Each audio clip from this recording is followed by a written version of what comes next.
What's up, guys? Welcome back to another episode of Married to Reality. It's the Single Life Edition. I'm your co-host, John, here with my wife and co-host, the one and only, Teresa. Hello, everyone. How's everyone doing? Wow. That sounds like end of season. How's everyone doing? Why?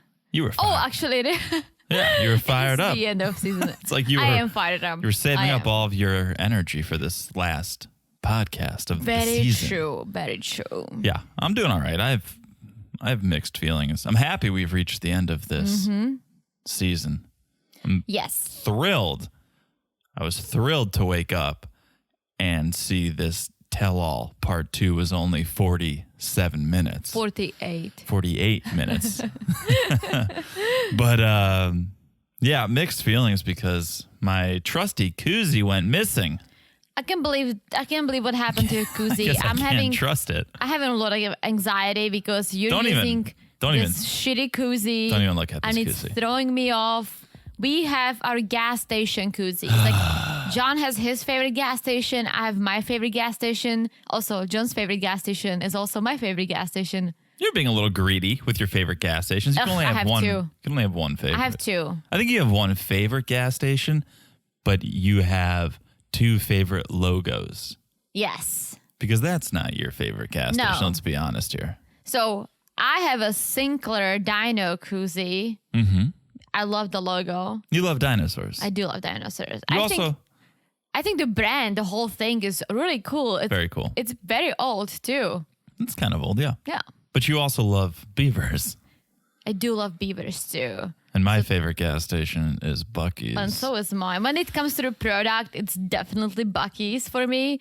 When it comes to the logo, I do love Sinclair a little better. Sinclair but hey, Life. Buc-ee's is life. Yeah, well, Buc-ee's is life, but the koozie is gone. Missing. We're going to get you a new one. We should get another one. We should get a few. We got to get some backups. Yeah. I mean, they're like $1, so we can get 2 or 3 just in case. Must have gotten wasted one night and left the koozie on the bottle as I tossed it into the trash or something. It's missing. It's really throwing me off my game. It's throwing me off. Your koozie doesn't even fit your bottle. Ugh. Don't even look at it. It's horrible. It's atrocious. It's embarrassing. I don't even know why I'm using the koozie at this point. I don't know. I offered you my bachelorette koozie that says, cheers, bitches. Yeah. If we were doing before the 90 day and we were going to talk about Elijah, maybe I would go cheers, bitches. Ooh. But we're here to talk about the Single Life Tell-All Part 2. We have reached the end, folks. We sure have. Finally. I have to say the tell-alls were much better than the actual season. Yes and no. And maybe the reason you feel that they were better is because they didn't talk about the season at all. I was going to say they didn't address the season at all. At all. It was all about the couples in their past. That's it.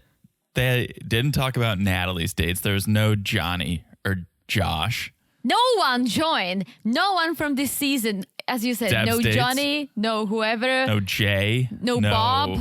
Bill. Yeah. Bob wasn't there either. I would have taken a Bob. There was nothing. No one. We got one shot of Syngin's date. Yes. And that was it. Yeah, but she didn't even join. It was a throwback. And that's what makes me go, this is all a scam. They're not really dating these people. They're all just for TV. I guess. I believe that some of them were trying to find a partner. I think they're trying to find partners. I think they're single and I think they're mingling.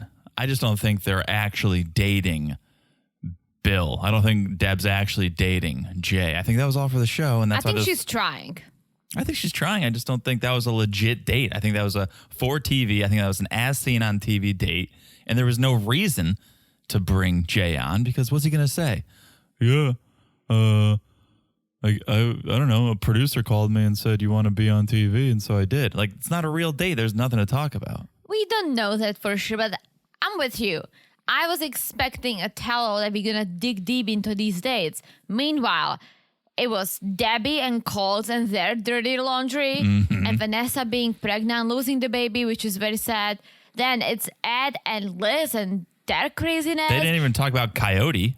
Literally. Right? What happened to What happened to Coyote? We didn't cover them, but yeah, what happened to her? Now I'm even more glad that we didn't cover them because it was a whole Also sham. fake, It's an absolute sham. Then Syngin, it was all about Syngin and Tania. And even Missy joined, but hey, where is Kira? Where is his good-looking friend? All right, you calm down. No one joined. Stepanka, I mean, I guess she didn't where was really... Fred? Yes, at least Fred could have joined. There's someone. Fred could have joined. Like literally no one joined. And maybe that's why it was good. I don't know. Yeah. Because those people would probably have nothing to say. Well, that's my point. And that's why the season was bad, because there was nothing happening on the season. And at least they didn't drag it into the tell-all. Yeah. But it didn't make sense. Yeah. I have to say the season 1 of The Single Life was awesome. We also didn't cover it, so we didn't think that hard. Yes, but we watched it for pleasure. And if something sucks and we are just watching it for pleasure, we wouldn't watch it. We stopped watching Bears All. We were like, this sucks. Kind of. I'm sorry, guys. Let's get into it. Before we do, though, of course, a little housekeeping. Make sure you guys are following us on social media, Instagram especially. That's where all the good stuff's happening. At Married to Reality Pod on Instagram. Good times over there. So come on, follow us. Make sure you're following the podcast wherever you're listening.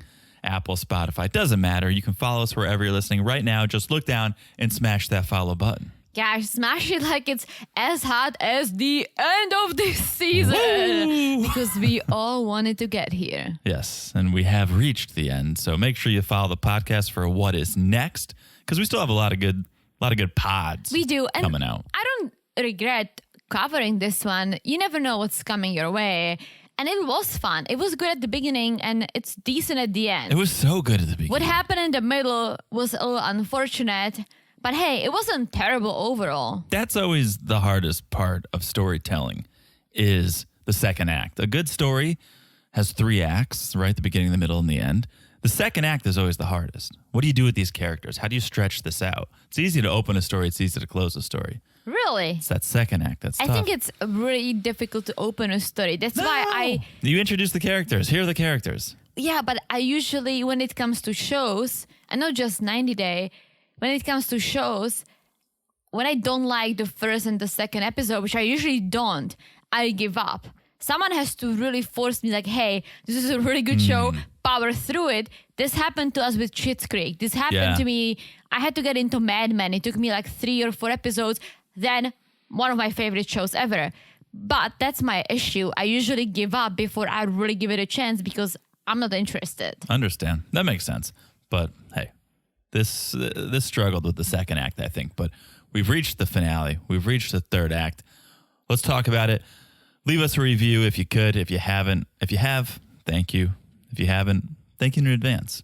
If you haven't, what are you waiting for? What are you waiting for? Exactly. Yes, we ask you every podcast.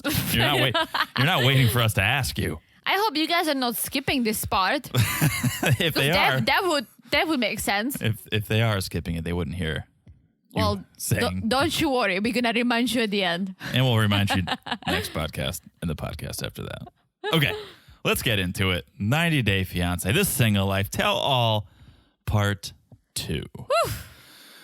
And we pick up where we left off with Jesse and Jennifer, Tim and Veronica, Skyping in, talking about materialism. I'm just a material girl living in a material world. It's literally turning into Money the Segment. Money the Segment. Or flexing the segment. Flexing the segment. Yeah, showing off the segment. It's Jesse flexing versus Tim's flexing. And it's ridiculous because at this point, show us your bank statements. Let's get to the bottom of this thing. Let's compare. Let's compare banknotes. Let's see your finances and just put this to rest. And I feel like Jesse was very close. I feel like he was trying to log in on his phone. He was using his facial recognition. They couldn't recognize him with that ridiculous haircut. And he's like, I really want to show you my bank statement. But it's Jesse going, you want to flex with an old Ferrari? I could buy 10 of those if I wanted. And Tim's like, Jesse, I could buy and sell your ass 10 times over. So ridiculous. Very gross. And we flash back to Jesse on Bearsall, talking about how Tim was apparently obsessed with Jesse. So obsessed that Tim would talk to Jennifer about Jesse. And I first thought that Jesse made it up. But apparently he didn't, because Jennifer backs him up and she said, yeah, Tim, you said you want to see the hottest man on 90-Day franchise? And apparently he showed her a picture of Jesse. Yeah, which he's top 5. I'm going to say what you will about Jesse. He's probably True. top 5 hottest men on 90 And if Day. this is true, maybe that's how Jennifer was like, oh, la la, who's this man? Right. Who knows? You think it was Tim who sparked the Maybe interest. Tim is behind this love story. Ooh. That would be interesting. Yeah. And so that comes out, and Veronica gives Tim this look like, you did not say that, did you? But maybe you did. Like, you can tell she is kind of shocked to hear this, but at the same time, kind of is not. I thought that she's going to attack Jennifer for this. I thought she's going to be like, what, that's insane. But instead, as you said, she just gave Tim a look and laughed. Right. She's like, oh, Tim. Classic Tim. Classic. Yeah. He told me Jesse was the hottest too. Tim is like, absolutely fucking not. Right. He didn't say that this aggressively, but he's like, absolutely not. He denies it, but his face is saying otherwise, because he's trying on these different looks with his eyebrows to find out, like, which face is the most believable that I didn't say Jesse was hot, because he's just contorting, kind of like rearranging his face this entire time. And believe what you want, but Sean asks the big question. Tim, Jennifer, why'd you never have sex?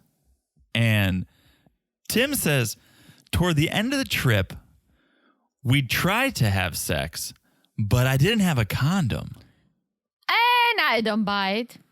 Because we've seen them on multiple occasions when Jennifer was actually trying. Like jump on him on the bed, like talking about it, and he was just not having it.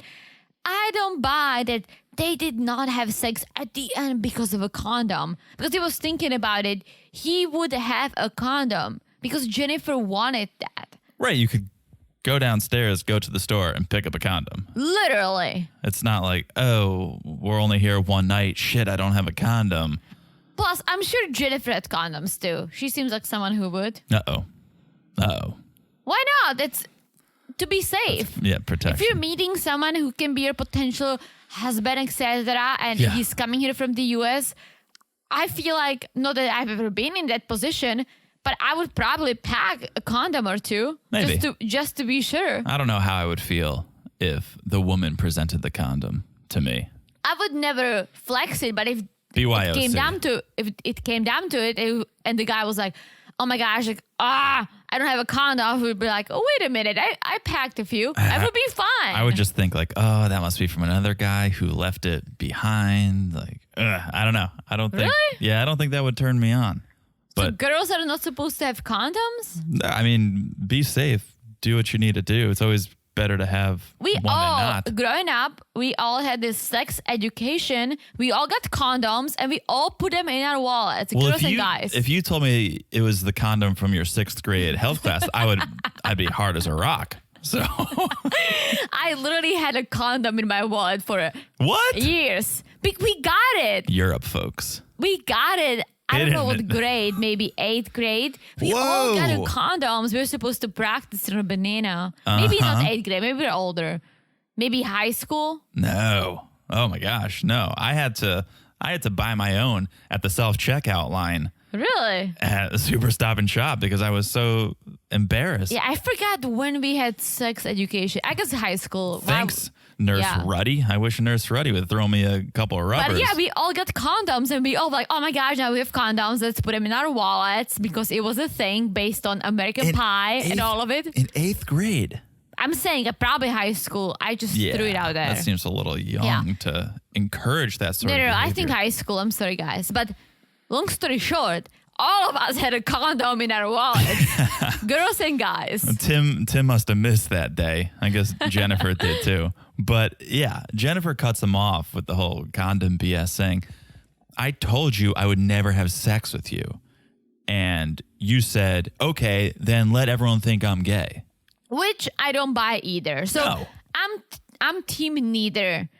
I think that Tim never tried having sex with Jennifer, and I think that was hurtful to her because she did try. It never happened.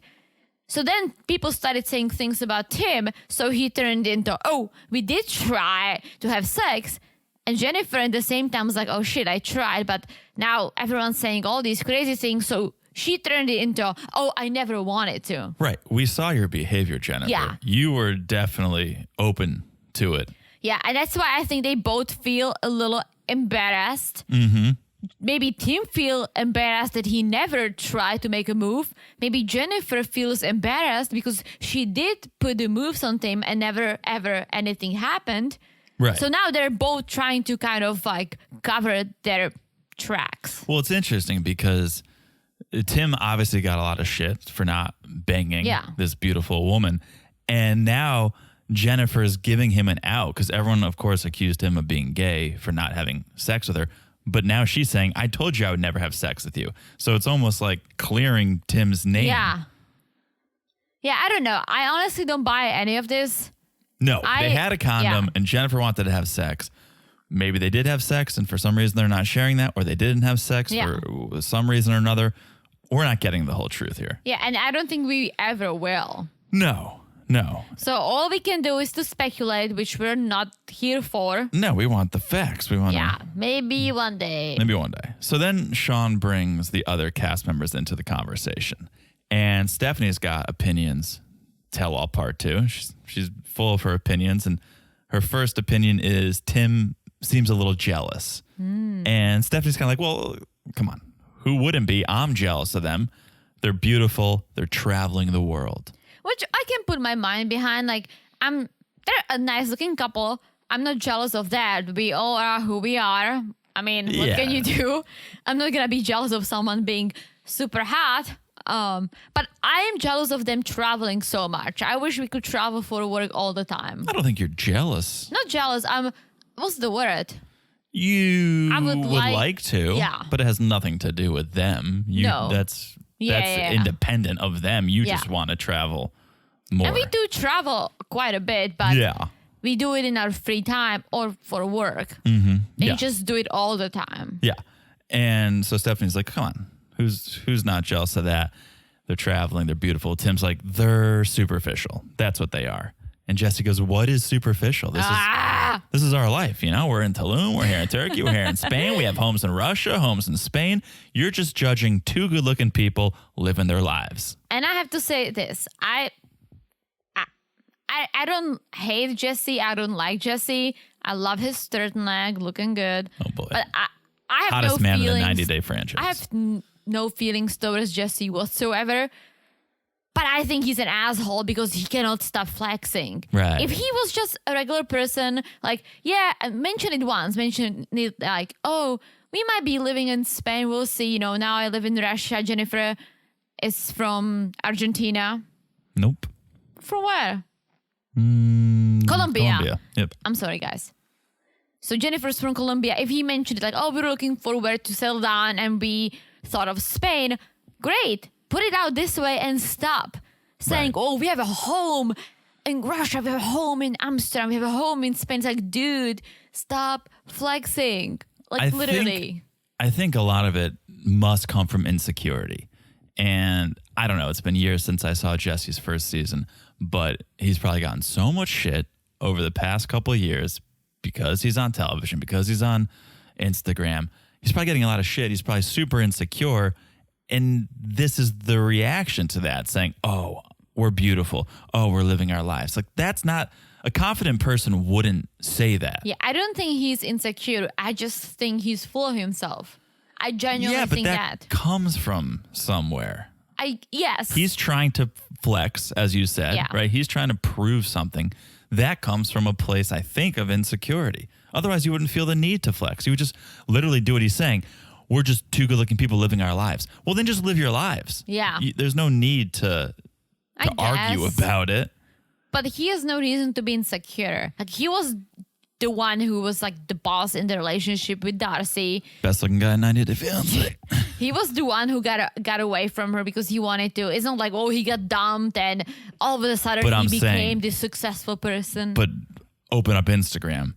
He's probably getting hundreds of hateful messages. Oh, for sure. Right? And I so, mean, they all right, do. but that's going to take a toll on you. And I think maybe that's what he's reacting to. Not the way he was portrayed on TV or anything, but his daily life of having to battle internet trolls.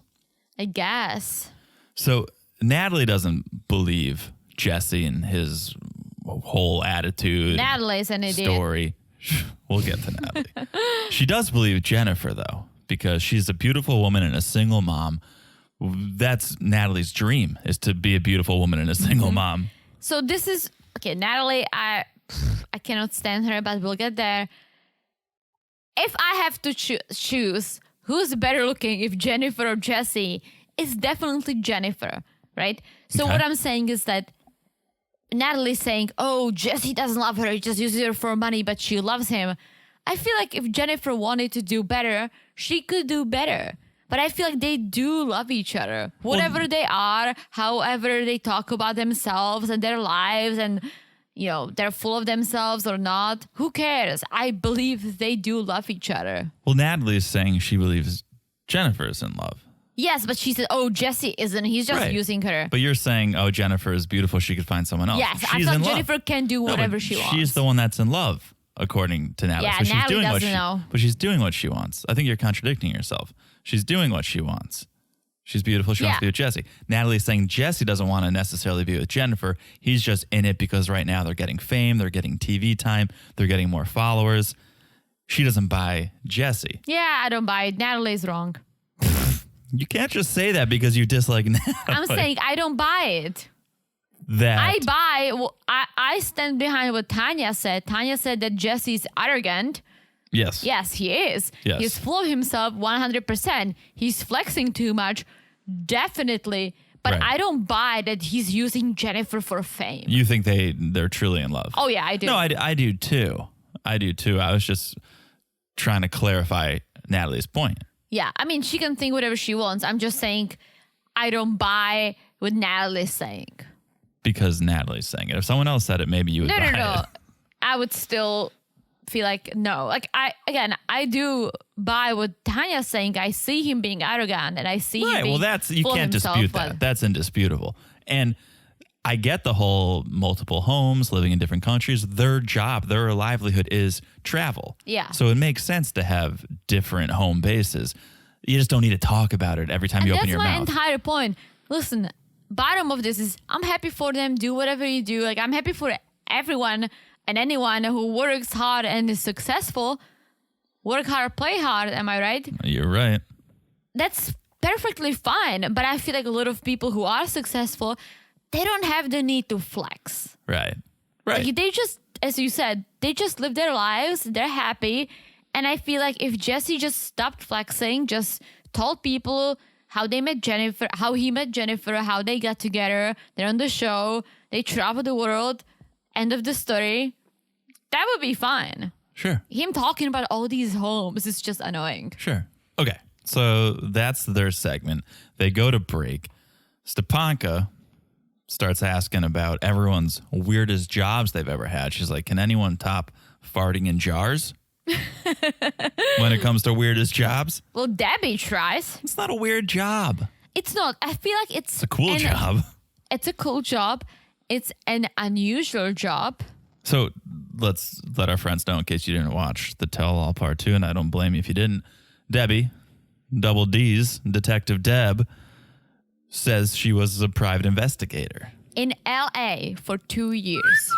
Fraud, cheating, etc. Yeah, I don't know how good of an investigator she was because you think if she was any good, she would be able to get to the bottom of her dates lying. I was literally gonna say, if she was a professional PI, why in the world didn't she follow Jay? Well, maybe that's why she only made it 2 years in the game, because she was clearly not the best at it, at least not Maybe. these days. Well, it's not the oddest job. Stepanka actually also in LA. Yes. She used to be a stripper. That's not when an she odd was job at all. 23. I don't know any strippers, do you? Yeah. You do? Yeah. We'll have a conversation of air. No, not personally, but yes. Okay. So anyways, Stepanka was a stripper when she was in LA because LA is expensive. She moved there but didn't think of how she's going to pay for things. Right. And it almost helped me understand her open mind sexuality, this whole vibe that she has. Sure. Because that's how she feels. And good for her. I feel like she's authentic when she talks about openly about sex and sexuality and all of that, because I feel like she's always been like this. I mean, you would not take your clothes off in front of anyone else but me, right? True. Okay. So I think I would have to be really drunk. It takes I'm a kidding. special person. And so I think she's always been comfortable with her body. She's always been comfortable with her sexuality. And that's literally my point. Yeah. No, right. It's not something she came into in her 30s of like, oh, maybe I'll get naked for people and make money on the internet. She was doing it since she was 20. And it literally made me understand her whole persona. Like, I get it. Like, I get her. Right. It's something that evolved over time. Yes. She started, right, where we all do. Mm-hmm. Not where we all do, but where... Are you on OnlyFans? On the pole. I mean, like, that's your entry, I think. I guess Hooters, like a place like Hooters, may be your first step. And Good then you fried pickles. Yep. Then you would go from Hooters probably to a strip club. I guess. But then from there, sure, on to OnlyFans and et cetera, et cetera. So yeah, I think she started at the bottom. Now we here. Mm-hmm. Right? Another Drake song, God's Plan. Okay. I was going to ask you, what's the oddest job you've ever had? Okay. First of all, I've defined for you what odd job is before on a previous podcast when we were talking about Ronald and his friend, right? An odd job is not a strange job. An odd job is a job you do here and there. It's like a random job. Yes. So let's say strange job. A strange job. What's the strangest job you've ever had? I've had a bunch. Okay. Bunch of strange jobs? Almost all of my jobs until I graduated college were strange jobs. I think I know some of them. Okay. Let's go in chronological order. Okay. Didn't you sell organs? No, I did not. Don't tell people about that. I know you. Well, you did something like that. I was a delivery guy for a summer job when I was in college. I delivered prosthetics. So okay. fake knees, fake hips. Okay. I would take them to the hospital. You would take the prosthetic, you would take it from our warehouse, drive it to a hospital. It was a super cool job because it was based out of Connecticut, where I was living at the time. And then you would drive all over New England. So like the day would be get to the office, fill up the van with whatever prosthetics were needed for a surgery, drive to like Vermont. So you would drive, 4 hours, drop it off at a hospital, drive back. That's your day, right? You're just listening to music, or podcasts weren't a thing back then, but just hanging out by yourself in a van on the road. Loved it. Then other days you'd have to go and pick up the parts and the tools, because you would drop off basically medical tools, medical devices to have the doctor be able to perform the surgery. And then you would have to go pick it up and take it back. So it was me just basically running errands with prosthetics, but great summer job. And then it's not an odd job. It's a cool job. It's not the most common job. I was a mailman. Oh, you should were. For a summer.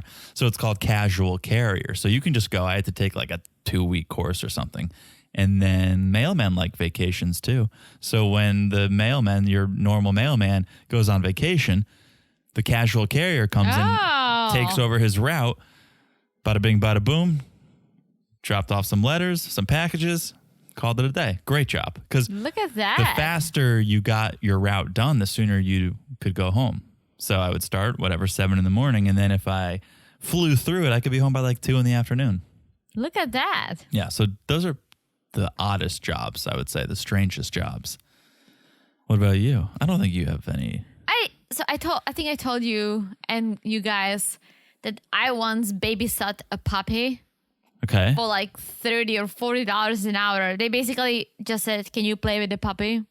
Mm-hmm. And it was a great job. It's not strange at all. Rich It's like people, a dream job. Rich people, am I right? It was Yeah. a beautiful golden retriever puppy. It's lovely. And then it's not an odd job, but growing up since I was like 10 or 11, my dad used to work at a newspaper as a writer Okay. for a long time. He like co-owned the newspaper. And so every Sunday or Saturday, they did this promotion once in a while that you got free newspapers in your mail, right? Sure. Guess who was freaking delivering the newspapers You? all over town on my little bike and my backpack? Sometimes I delivered like 800 newspapers. Look I at was you. just driving my bike around, putting it everywhere, coming back home to refill my backpack. So we had a similar odd job. We were both delivering to people's homes. Yeah. And then as I got older, my dad just like, "You have to do it now." And I'm like, "I don't want to do it. I want to hang out with my friends." Yeah. And there was this one time that my dad made me do it at, it was like an outer show in my Okay. town. And me and my best friend Teresa, she was hanging out there with me, and we were supposed to give newspapers away to people who walked in, right? Mm-hmm. But a lot of people didn't want it because they were walking into an auto show. They don't want to carry newspapers around. So we had like 300 newspapers left, and we like had to give it away. And this is like the worst thing I've ever done. And my dad doesn't know. We dumped it into a lake. No. We had like a 150 left. Let's say we like gave away a Yeah, half. but you're just polluting a lake. I know. That's really bad. That was my friend's idea. That's really I bad. felt You really could've- bad after why we did did you that. Put him in a dumpster. I don't know. That was my friend's idea. How old were you? Like 14. Ugh.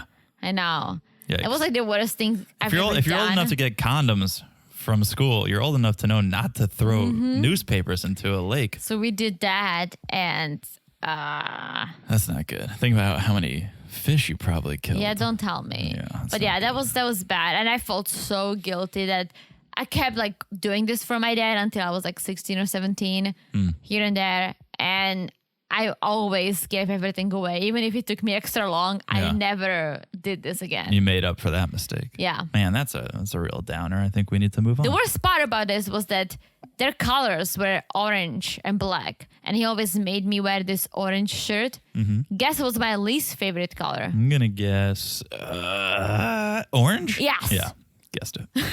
Okay, can we move on? Yes. Tanya, Mother Missy, they're hanging out in hair and makeup. Miss is looking good. Missy was looking great, right? I Cleaned feel up like nice. rocking a Burberry scarf, or at least a knockoff Burberry scarf. Mm-hmm. Maybe she laid off the Jack Daniels, or maybe Syngin drank it all. I don't know, but she was looking pretty good. Pretty good. Pretty good. Yeah. And so they're getting their hair and makeup, talking about Syngin, asking if Missy thinks Tanya and Syngin should get back together. Oh, hell no. Well, but like it's even up to her. Like, Mom, do you think we should get back together? It's like, it's not up to you. No, but you ask your mom or your dad, like an opinion on things. I do Yes. that too. Sure. Missy thinks Tanya needs to move on. And Tanya admits, yeah, we're not good together. And I'm even surprised we tried so long. So let's do this. Let's do the Syngin segment. Okay. Syngin the segment, we welcome Missy. She comes to set. Mm-hmm. Sean asks Missy, what did you think of their relationship? And Missy says, Tanya likes adventure, but is goal-oriented. Work hard, party hard. I think I've heard that before.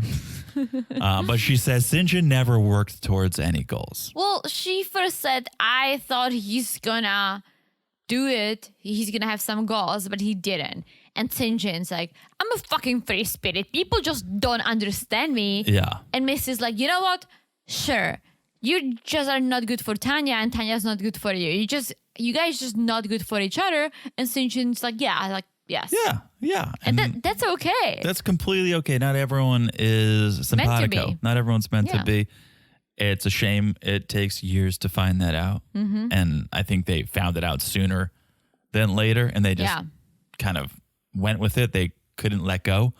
Little Jack, I'll never let go sort of moment. Mm-hmm. She sure did. Eventually. But I think they knew sooner than they let go that it wasn't going to work.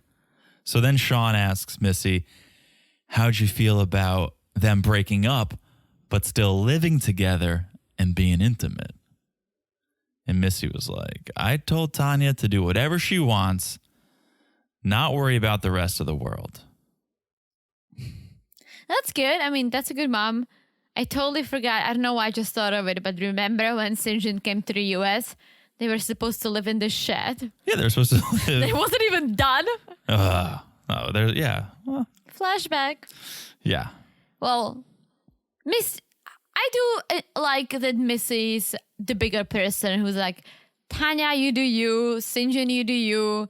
You guys weren't meant to be, and that's okay. Sure. Right?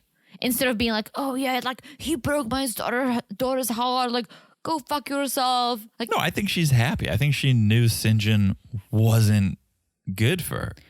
because of her Tanya. goals. I feel like if Tanya wants to settle down and have kids, Syngin not the guy for her. Of course, but I also don't think any mom wants their daughter's husband to be waking up and having Jack Daniels at 10 in the morning.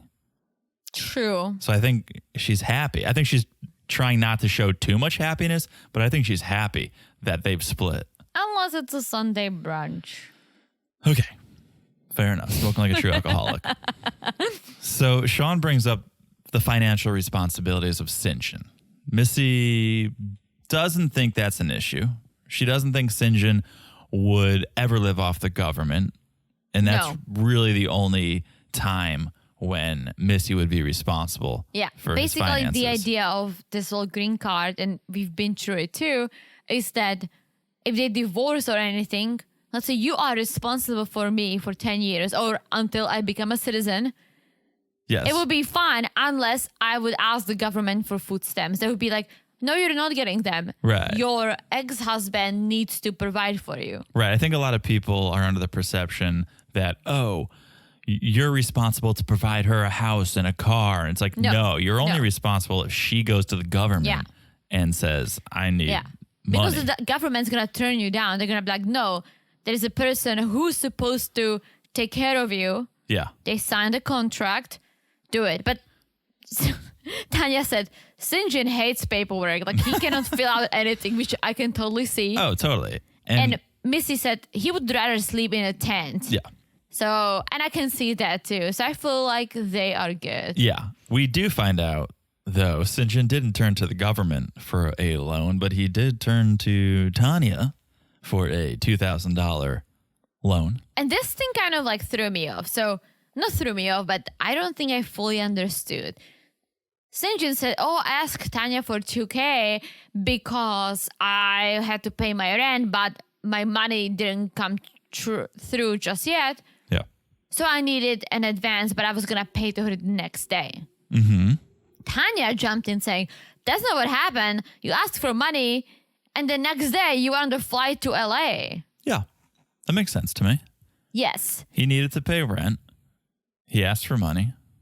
She got the money. He got the money from her, and he used it for a plane ticket.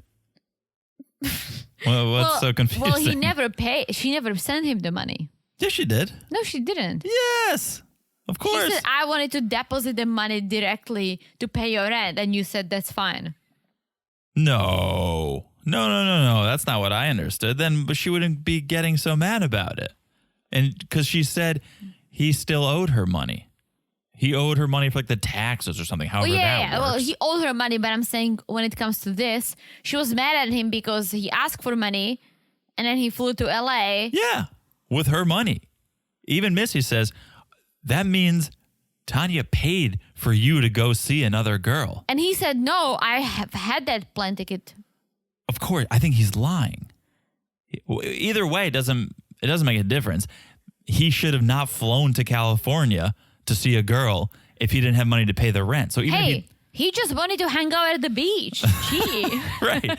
But, so whether or not that $2K from Tania went to the rent or to the flight, it shouldn't have gone anywhere, because if he had a $2K to fly to California, he should have put that towards the rent instead. I really don't think she sent him the money.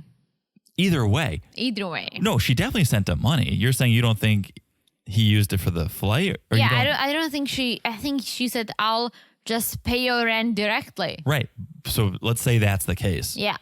He should have just used the money he was using for California to pay the rent and not even ask. Yes. So it's messed up. Whether it is messed. That's why I'm saying I'm a little confused. Right. I think you are confused. I think she sent money and he used it for California. But even if he didn't, even if she sent money and he used it for rent, he shouldn't be going to California. If you're asking someone, hey, can I get some money for rent? You shouldn't be going on a vacation the next day. Yeah, for sure. You should be using whatever money you're using for vacation to pay your rent. Spirit. Absolutely. He's emphasis on the free. You should have driven. Emphasis on the free. Mm-hmm. Freeloader. But yeah, he goes and meets up with what we assume is a girl, because he doesn't come out and say, I was just meeting up with a friend or a guy. And if he was, you think he would just say that. He said he didn't meet up with anyone, but I don't know if we buy it. No, I thought he said he met up with a friend. Did he? Yeah, but everyone's saying, well, was it a girl or a guy? And he's like, I'm not going to get into it. Oh, yeah. And everyone's saying, well, if it was a guy friend, you would just come out and say it was a guy friend. Right? I guess. So yeah. After all this, Missy's just like, I think we're all in agreement here. It's great these two did not continue. Oh, yeah. Deb, best decision ever. No, I agree. Listen, not everyone is meant for each other. And that's why people should date first before they get married. And obviously, this situation was better. Different. He was in South Africa. She was here, right? Well, they dated in South Africa for a while. Well, she lived with him for months. For a couple of months. But it's still not the same if you live together for like 3 years constantly. Oh, that's too long. Come on, that's too long. Don't be so 2 years. Don't be so old-fashioned. 2 years. Miss Elementary School condoms over here. 2 years. Stop making up numbers. You could live with someone for a year and no. Okay, I'm just basing off of me. Sure. And that's all I can do. Sure. I think they didn't put a real effort into it in the time they had. I mean, we all saw Tania take off for Costa Rica for a third of their 90 days. True. So I don't know if it's even about the length of time, but it's what you do with that time that's important. And the time was not well spent. Yeah, and here they are getting a divorce. Yeah. So roll the clip of Syngin dating in Phoenix. And while they're playing this clip of Syngin and Kira, Tania goes, she's pretty. And I was like, well, that's interesting. Like that she would say that they would hone in on that. And apparently it's because Syngin told Tania that she wasn't very good looking. Oh, Syngin. Yeah. So Tania feels like Syngin is moving too quick, is worried he's going to create a pattern of bad habits. And she wants him to be happy, of course, but thinks you got to focus on yourself first. Mm-hmm. So, okay. Sean asks about what Syngin said about kids in the past, because we heard what he said to Kira. And Tania says, he told me, he said he knew for sure he never wanted kids. Yeah, I think he did. Okay. Mm-hmm. So Steph's like, so how will you feel in a couple years if Syngin gets someone else pregnant? And Tania is like, well, I'll be upset and feel like, why not me? I can see that too. Because the whole reason why they broke up is because she wants kids and she wants this stability, and he doesn't want to have kids. He wants to travel and be a free spirit. Yeah, but that's more than just kids. You said a lot of things right there. And yeah, only one but of it. I think the biggest issue was the kids. I think maybe that was numero uno, but I think 2 and 3 were he was not serious about finding work. He does want to travel a lot. So sure, she really, really wants kids, but she also wants him to find a steady job and settle down, preferably in Connecticut, which he was not a fan of. Yeah. So I really don't think the kids was the one and only issue. Well, she said she would be willing to move to like the Carolinas or the South, but she doesn't just want to pack her stuff and leave. She wants to plan a little. She wants to make Right. sure everything's okay. They can do it, which I understand. Like, I am a free spirit, but I plan. Sure. Like, I like to plan and make sure that wherever we go, we have a job, we have a place to live, we are ready to do things, not just, oh, okay, I'm going to whip out a tent under the overpass and figure things out. No, fair enough. Fair enough. So everyone is Team Tanya. Yeah. Steph's like, you can have it all. You deserve it. Just being her cheerleader / therapist. And Sean asks if Tanya's been dating now that she's single. And she says, I did go on a date not too long ago. The guy got me flowers, which was nice. Mm-hmm. Not necessary to point out, but thanks for sharing. But there was zero spark. Zero spark with that date. And that's it. I think they need to cut ties and move on. Yeah. Otherwise, They do. They're living in the past at this point. You guys aren't going to work out. I don't think you guys aren't right for each other. Just outside looking in, I don't think you guys have the same goals in mind or the same wants and desires. So At least not now. I feel like they both need to do something else. Syngin needs to blow off some steam and do whatever he wants to do. Tanya maybe wants to get pregnant and have babies. Maybe in 10 years if they're... No, stop it. Why? Stop. Because you're sending out this sense of false hope, and you can't make a clean break if you're constantly thinking, maybe in 10 years. No, make a clean break. Stop talking to each other. Unfollow each other from Instagram. Don't look at each other's photos and move on. And if you guys are soulmates, which you said you're not, but if you guys are soulmates and you find your way back together in 10 years after not talking, that's one thing. That's what I was trying to say. But don't keep this safety net of, okay, if neither of us are married in 10 years, what if we get married? Stop it. Clean break and move on. You literally said what I said. You just stole it from me. No, you were like, maybe. Well, maybe if they change, blah, blah. It's like, okay. No. I didn't say they change. I said maybe if they both do whatever they want to do and they cross their paths again Fine. in 10 years. But it's clear that they need to be separated. Yeah. Okay. Yeah.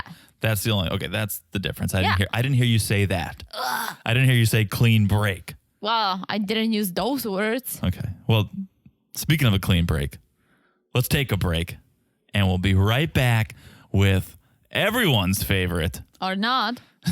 Natalie. And we're back.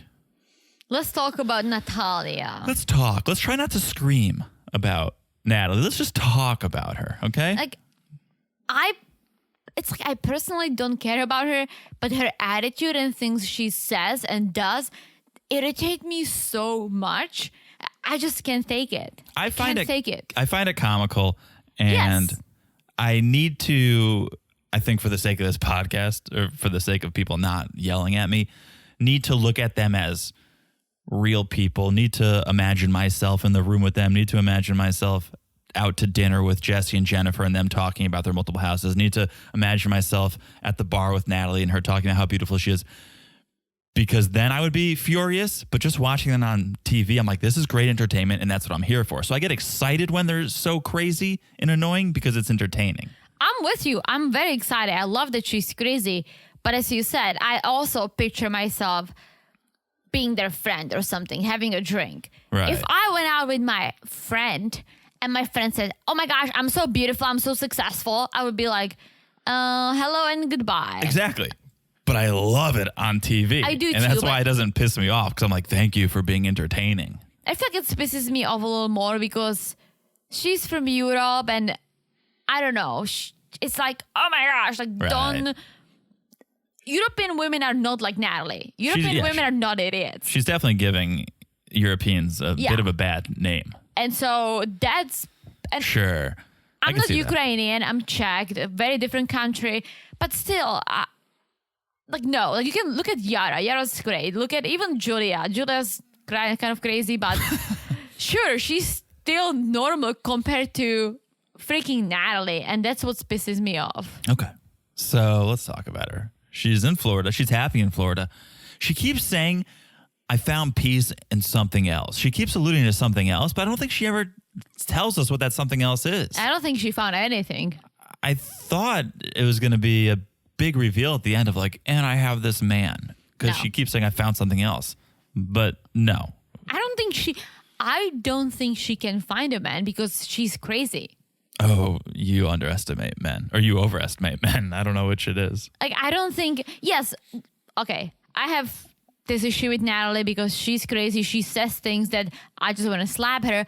But she is a beautiful woman. I can see men being attracted to her. Yeah. I cannot see anyone being able to deal with her long term. People love crazy. Really? We have a very good friend, one of our few friends.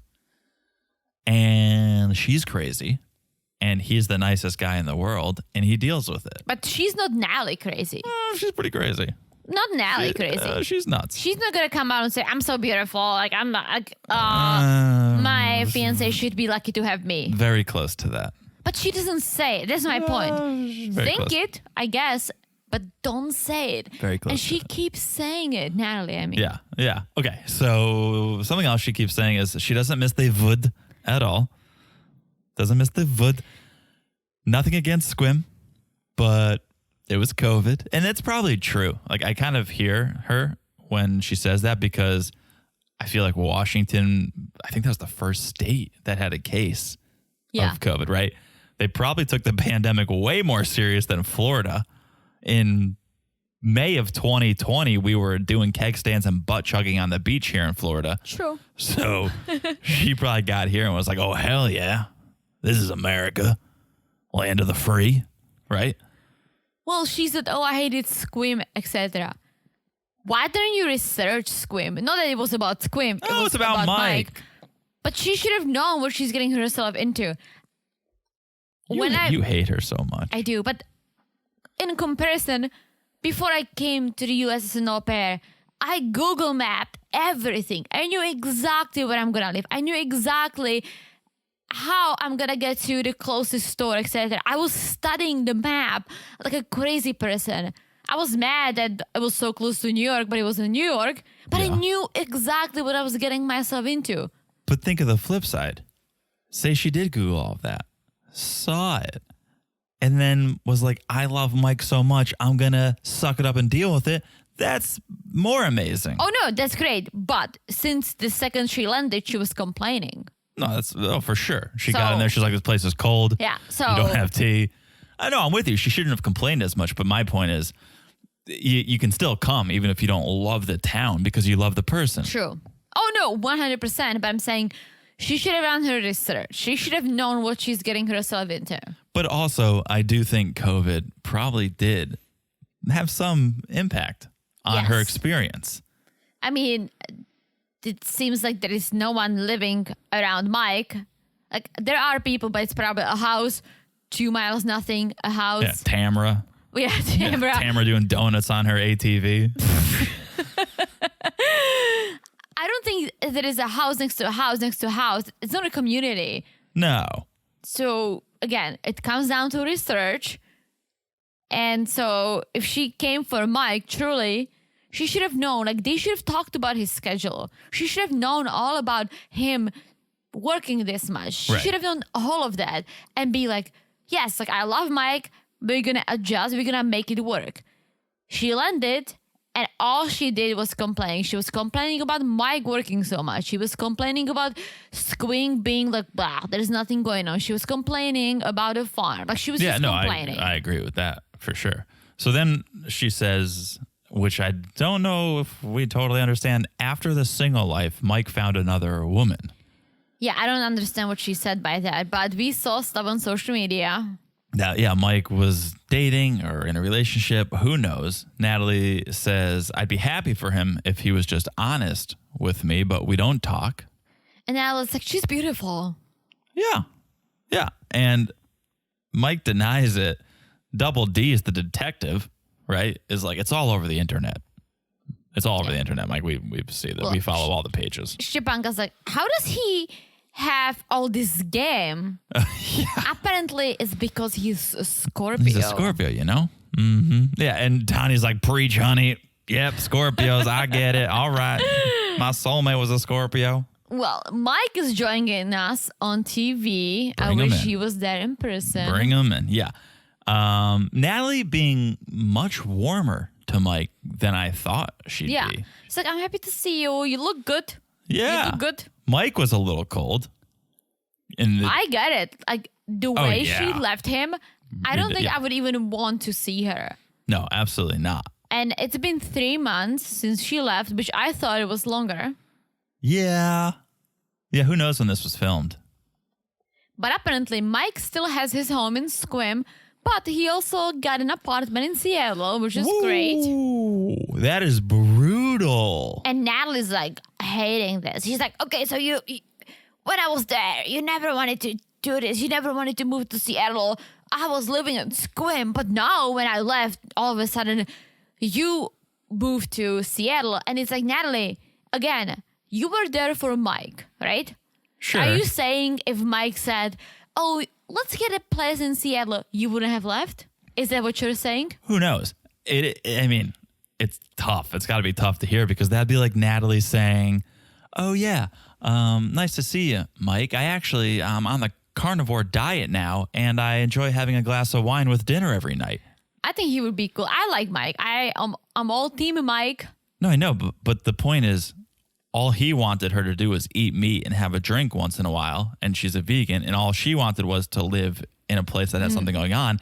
Now he is living in a place where something's going on. If she could make those little adjustments, maybe they would have had a happy relationship. No, you're wrong. I don't think he ever wanted her to have a meat or have a drink. Like, no, he wanted her to chill about the fact that he does it. Sure, fair enough. Like, if she can have a Coke and a bowl of rice and still have fun and be cool about Mike eating a steak and having a beer, they can have a nice dinner and enjoy themselves, no problemo. Right. He had issues with her every single time he cracked a beer or he had a piece of steak. She was like, oh my God, like, stop eating the animals. Like, you're an alcoholic. I would just be upset if I was Natalie because she vocalized, oh, I'd love to live in Seattle. I'd love to live somewhere other than the Wood. And Mike really didn't give two thoughts about it. And then as soon as she's gone, boom, he moves. He was never like, let's see if we can find an affordable place. Well, he has a reason. He said the ferry stopped going. It's a great reason. Yeah. It's a great reason. But I don't think he started getting paid more during COVID. It's not like, well, now I have more money and now I can't. It's like, no, he said he found a place that was affordable. Did you guys look when you guys were together? Did you guys look for an apartment that was affordable? I think the relationship was just... Oh, it's a terrible toxic relationship. Mm-hmm. I just could see how Natalie would be stung hearing that news. Mm-hmm. Well, Natalie is not happy about this whole thing. She's like, it was like all the time I was living in Squim, but never paid attention to me. He was always working. It was just Natalie and the Wood.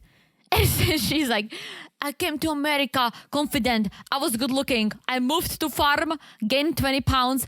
I was on antidepressants. Antidepressants. And I hate doing this accent because I work so hard not to have the Eastern European accent, but she was on antidepressants. And literally, Natalie, I don't know what to say about this. Well, you had a similar experience. You came to America. You gained 20 pounds. I did, but... You didn't go on antidepressants. I did not. I came to America. I gained about 15 pounds. Very true. And then my dad told me on Skype that I look like a hamster. Meaning a that squirrel or a hamster? Squirrel. Like I was like storing food in my cheeks. Yeah. It looked like it. And then I realized that nothing fits me. And so I joined the gym and I started eating healthier and that's fine. I didn't go on antidepressants. You can relate. Yeah, but I wasn't overeating because I was unhappy. I was overeating because in Czech, we don't have donuts. Or carrot cake. Yeah. You didn't have carrot cake every night? I did not, but I had a muffin every night with a coffee and cigarettes, and then I had Chinese food. I discovered all these, and it wasn't just me. If you talk to any au pairs, every au pair gained weight when you came to America because you start eating, experiencing everything you don't have in your country. And I think it's vice versa. If I moved to Czech, I feel like I would gain weight too, because I'd be like, we got to go out, we got to have the beers, we got to have the local beers, the wine. So I do think it's an American thing because we have probably a ton of unique foods here from all the different cultures that you want to try. But I think any time you travel somewhere else, you're like, oh, I got to experience this. But it's up to you. Like it was my fault that I gained all the weight when I came here. Yeah. 100%. No one made me eat the donuts. No one made me eat the muffins. No one made me go to diners and trying literally everything on the menu. It was my decision. Yeah. But you lived and you learned and you figured it out. So, okay. Sean asks about Mike's dating life. He says he's single, though. Says he's focusing on other things, his work, his business, and he denies all the allegations, the photos. He says, it was a friend. I met up with a friend. We hung out and stuff, but we're not dating. And Natalie apparently texts Mike, but he doesn't reply, which is true. And Mike said, yeah, I mean, I don't want to have anything to do with her. She just got up and left, so that's about it. And I'm so team Mike. The way she left, like, I would not even come on the show. I would be like, I don't even want to deal with her at all. Like, that's it for me. No, 100%. He's over her. He says, get a divorce. You can do whatever you want. And Natalie's like, okay, God bless you. It was right before she's going to lose her shit. Well, we get this never before seen clip, which I was like, oh boy, here we go. Bring on the juice. And then it was everything we knew already. I know. Natalie was married 3 times. Big whoop. We all knew that, right? She's like, all my life I've been married. Yeah. She's like, I don't want to marry anymore. It's been too many times. And Mike knew that. So there was no shocker there. And there is also no shocker when Mike says, I'm going to file for a divorce within the next couple of weeks. Like, I'm done. Right. And Natalie, like, loses it. Well, I don't know if she lost it there. Tania asked if Mike filed for her green card. And Mike says no. Well, before she did that, Natalie's like, I wouldn't even take my clothes when I left.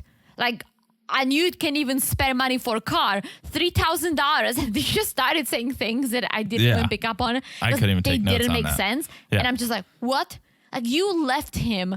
You literally left and you're saying, oh yeah, I left. I didn't even bring my clothes. Like what is it? Like, are you like a good person now because you left Mike, but you didn't take your clothes? Like, he can wear it. Right. Well, like, I mean, how are you saying, Natalie? Bojangles might put on a shirt or two. Well, but probably, but what? I wonder if the implication or what she was trying to say is, I wasn't going to leave for good.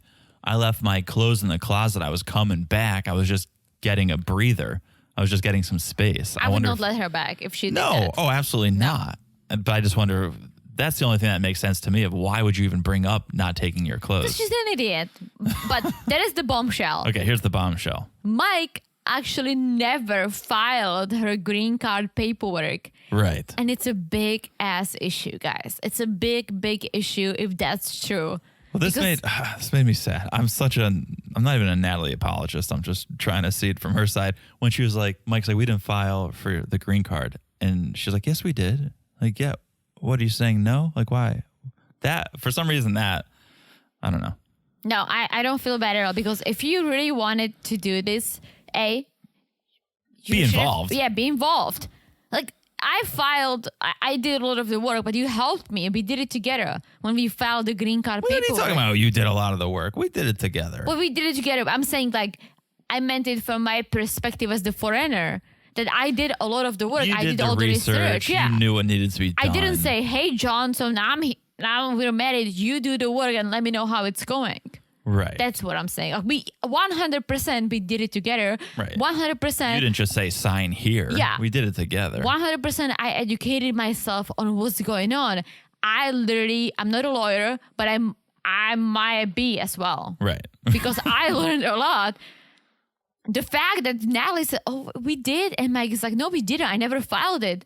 How didn't you know? Right. Unless he misled her.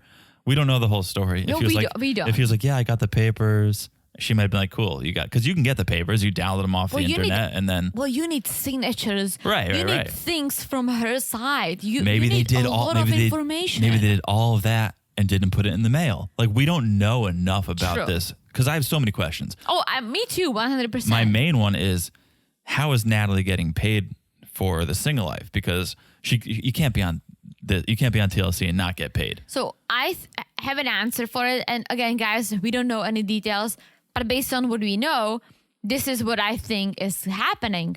Natalie thinks that Michael filed the paperwork, which means she's in the waiting limbo. And that's true. It takes time to get anything done through the immigration, right? It can take months. It can take years. So her living in Florida, thinking, I'm going to get my paperwork, she's waiting for it, right? Mike would receive the paperwork because that's their place of living. If they didn't live together, she couldn't file for this, right? So because she's waiting, she doesn't have any papers. I think Mike is receiving the money from TLC. And she said it later, he pays her. Right. She has access to his car, but there is only a certain amount.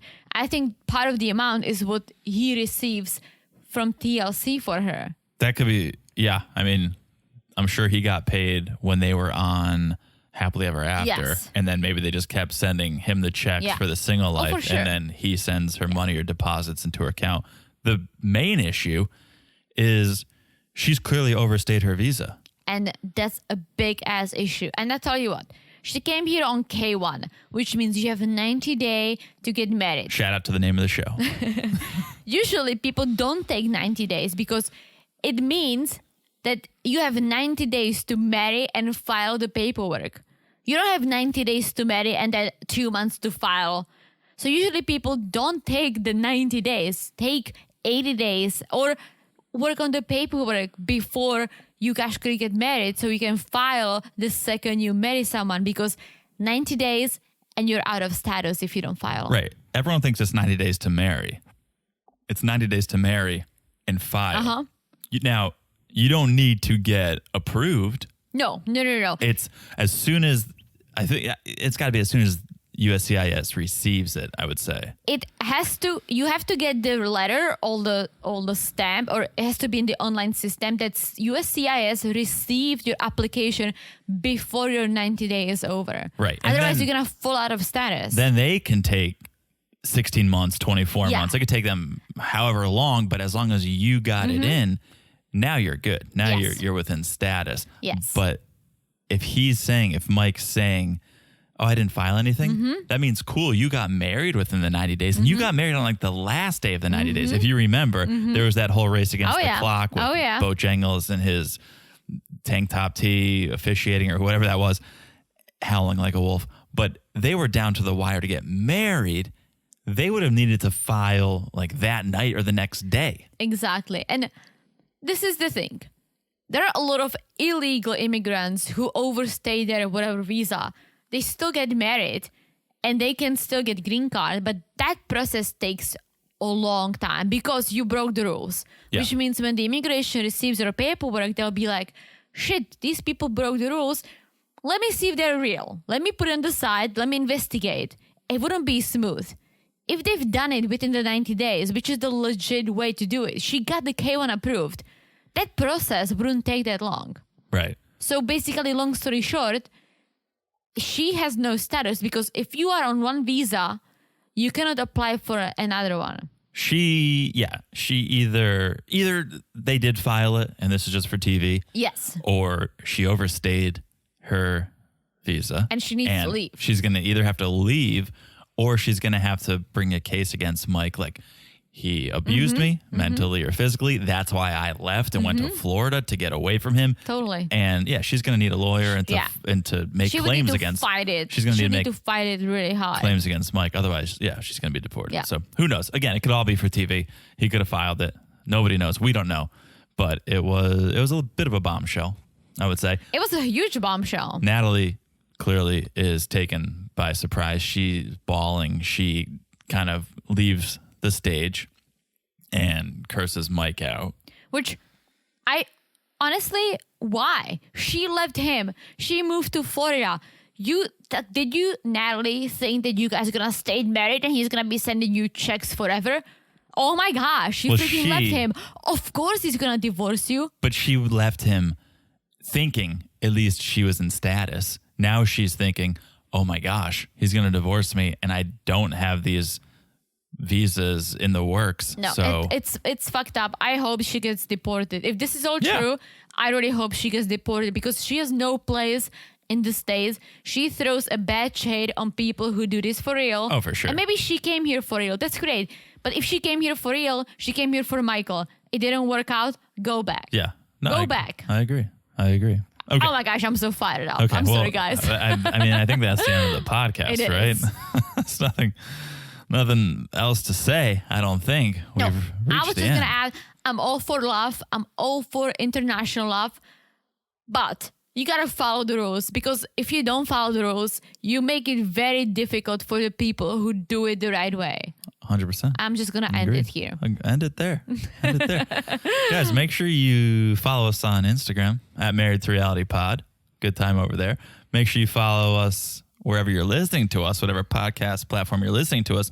So easy to do. Just look down and smash that follow button. Guys, smash it like it's super duper hot as the end of this season. Woo!